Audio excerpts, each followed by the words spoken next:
Hello my fellow loot junkies, and it's Solstice of Heroes 2019! Hooray! And now we're going to have a look in this video at the EAZ.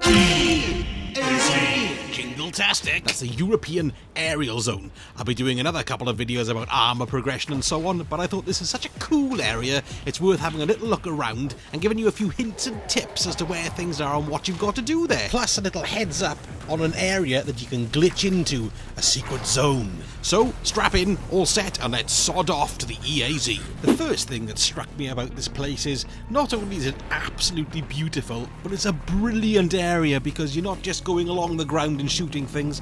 There's so much aerial work to be had, so much height, so much grandeur, jumping up onto the factory roofs, jumping through all the different bits of the landscape, the buildings, the ruins. It feels like you can go in everywhere.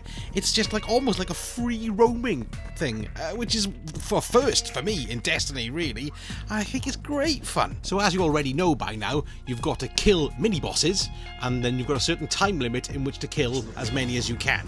And then the amount of mini-bosses that you kill dictate the amount of chests that you can open up. Well, that all sounds pretty straightforward, but the hard bit comes in finding the bastards, because they're all tucked away in little rooms and things, or over on the floating islands. So you do need to have an idea of the geography. And don't forget, you can use your sparrow to zip around the landscape, because it's quite a large map, and you can save yourself valuable seconds by zooming back and forth. Use the mini one like me. Look, it's great. Another handy tip, to get the elemental burn going. Now, you all know that each day you can either be arc, solar, or void. And there's these yellow crystals floating around the map. There's usually one on the top of the chimney in the factory, there's one in the bus, which is in the main courtyard area, there's also a couple more spread around the place. When you shoot them, they drop 7 elemental orbs, which can be quite handy in charging you up. There doesn't seem to be anything else that they do yet, but you never know, they might be part of something else. But still, good to know, very handy, as the elemental charge of the day really helps. Something else that happens during the scrap in the EAZ is a prismatic taken appears. Now what happens is the sky goes dark like a public event, and you notice if you do find the prismatic taken, it's got like a public event symbol floating above it.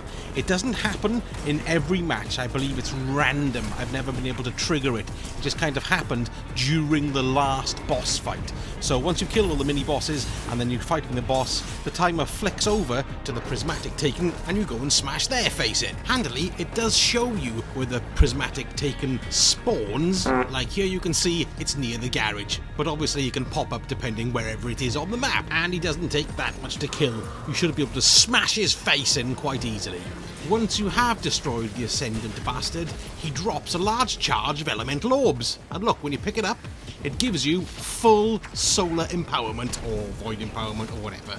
So yes, it is quite handy to have. The boss scrap itself, the big final boss scrap, isn't that hard at all. It's really interesting and fun.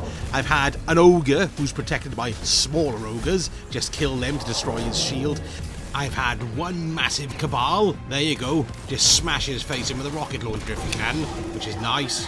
And I've also had the 3 cabal, which you just kind of shoot in the face really, and that's all you do with them. And once the mini-boss has been dealt with, it's on to finding the treasure chests. First one you get is from killing the boss himself.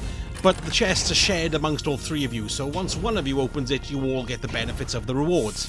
And the only rewards that you get are solstice packages and the occasional solstice key fragment. The real challenge of this level is getting these hidden chests within the time limit.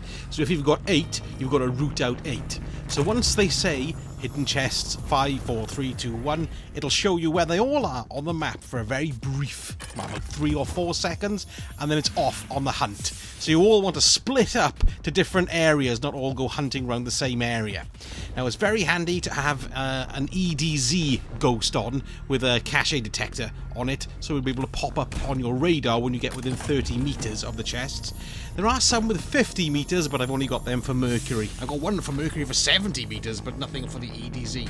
So if you've got something like that, you're going to find it very, very handy. Here's the locations of the chests I have managed to be able to find, so you can have a little look at these. Once you know them, they do give off the traditional chest glow, so if you're on a high vantage point, you should be able to see it quite easily. There are also the taken transporters around the place, so if you jump on a pad, it'll shoot you up in the air and it'll give you a nice bird's eye view of the surrounding area, and you might be able to pick up on a couple of chests that way too.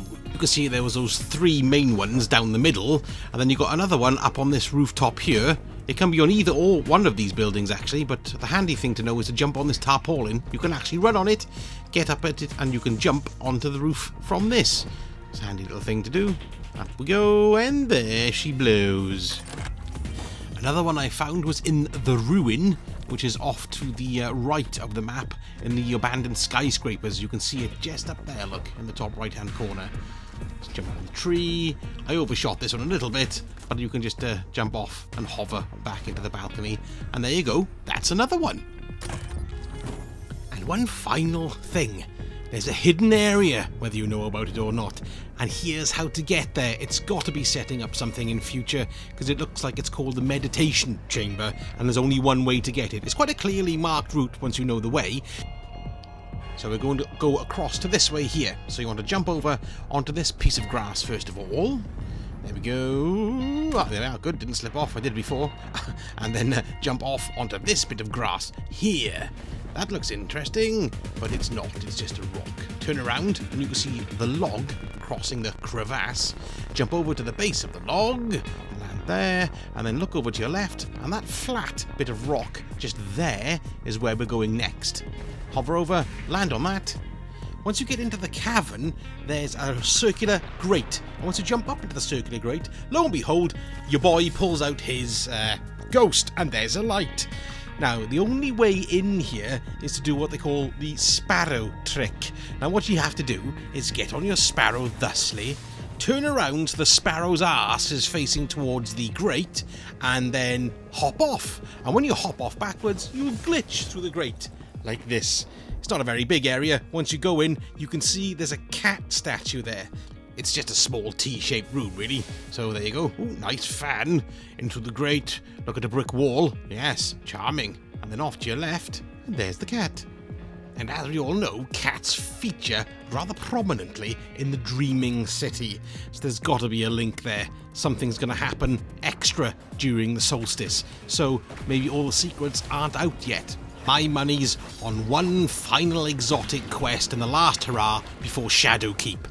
And by God, I'm looking forward to that. I can't bloody wait. But in the meantime, this is great, thanks. I love the area, and I'm going to keep on playing it like buggery. Sod off, Guardians. Time Sausages Gaming Channel.